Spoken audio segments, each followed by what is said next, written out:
এই দুনিয়ার পুরো জীবনটা এটা হচ্ছে লালসাময় একটা জীবন, লোভ, মরিচিকা, মায়াজাল। এই মায়াজালে আমরা আটকে আছি, ফলে মৃত্যুর কথা আমরা ভুলে গিয়েছি।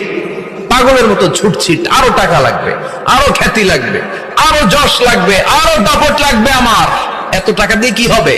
এত সম্পদ দিয়ে কি হবে? এত ব্যস্ততা দিয়ে কি হবে তোমার? স্টপ, থামুন, অনেক হয়েছে। আন্না,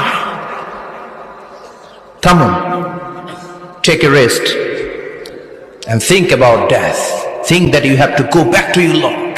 একটু বসেন না, একটু ভাবেন যে আমাকে চলে যেতে হবে, চলে যেতে হবে। এই কোলাহল, এই ব্যস্ততা, এগুলো থাকবে, থাকবো না আমি। সাইয়েদনা ওমর ফারুক বলেছেন, মুতু ক্বাবলা আন তামুতু, মরার আগে একবার মরো। হাসিবু ক্বাবলা আন তুহাসাবু আলাইকুম, তোমার হিসাব নেওয়ার আগে তুমি একবার নিজের হিসাবটা করো না।